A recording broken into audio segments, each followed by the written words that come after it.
1 முதல் 12ஆம் வகுப்பு வரையிலான பாடத்திட்டங்கள் தரமான வகையில் 6 மாதங்களில் வடிவமைக்கப்படும் என தந்தி டிவிக்கு அளித்துள்ள பிரத்யேக பேட்டியில் தமிழ்நாடு பாடத்திட்ட வடிவமைப்பு குழு தலைவர் ஆனந்தகிருஷ்ணன் தெரிவித்துள்ளார். இது தொடர்பாக அவரிடம் எமது செய்தியாளர் சங்கரன் நடத்திய நேர்காணலை தற்போது பார்க்கலாம். ஐயா, இந்த பாடத்திட்டங்கள் எப்படி உருவாக்க போறீங்க? இதற்கு என்ன வகையான திட்டம் வச்சிருக்கீங்க? அதை பத்தி சொல்லுங்க. இது மிக பாராட்டத்தக்க முயற்சி. தொழில்வளத்துறையில் மாற்றங்கள் ஏற்படுகின்றன, பொருளாதாரத்தில் மாற்றங்கள் ஏற்படுங்க, சமூகத்தில் மாற்றம், அந்த மாற்றங்களுக்கு ஏற்றபடி நம்முடைய மாணவ மாணவிகள் தயார்படுத்தி கொள்ளக்கூடிய அளவுக்கு இந்த பாடத்திட்டம் இருக்காங்கிறது அதுக்கு முதல் கருத்து. இரண்டாவது, அந்த பாடத்திட்டங்கள் பண்ண பிறகு அந்த பாடத்திட்டங்களை செயல்படுத்துறது மிக முக்கியமான விஷயம். நம்ம தகுதி வாய்ந்த ஆசிரியர்கள் இருக்கணும், அந்த ஆசிரியர்களுக்கு பயிற்சி கொடுக்கணும், அந்த கற்கும் முறைகளை மாற்றணும், கற்பிக்கப்படும்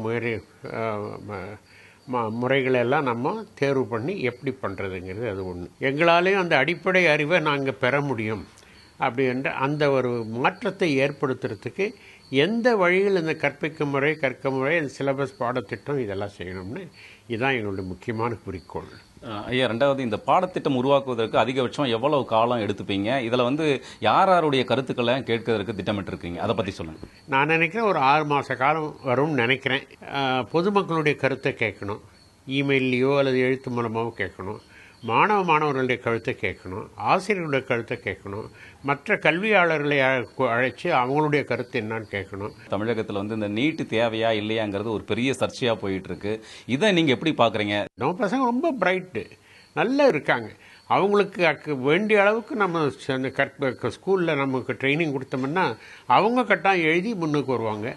அதனால நம்ம நீட்டு தேர்வு வேணுமா வேண்டான்ற பிரச்சனையை இன்னைக்கு கிளப்பி அவங்கள குழப்பம் வேண்டாம் பார்க்குறேன். அதாவது திரு ஆனந்தகிருஷ்ணன் தலைமையிலான இந்த குழுவில் பல்வேறு முன்னாள் துணைவேந்தர்கள், கல்வியாளர்கள் எல்லாம் இடம் பிடித்திருக்கிறார்கள். எனவே இந்த பள்ளி பாடத்திட்டங்களை பொறுத்தவரை கண்டிப்பாக ஒரு புதிய பாடத்திட்டம் தேசிய அளவில் நம்முடைய தமிழக மாணவர்களுடைய திறமையை வெளிப்படுத்தக்கூடிய வகையில் ஒரு நல்ல பாடத்திட்டமாக அமையும் என்பது நாம் எதிர்பார்க்கலாம். தந்தி டிவி செய்திகளுக்காக ஒளிப்பதிவாளர் மணிகண்டனுடன் சங்கரன்.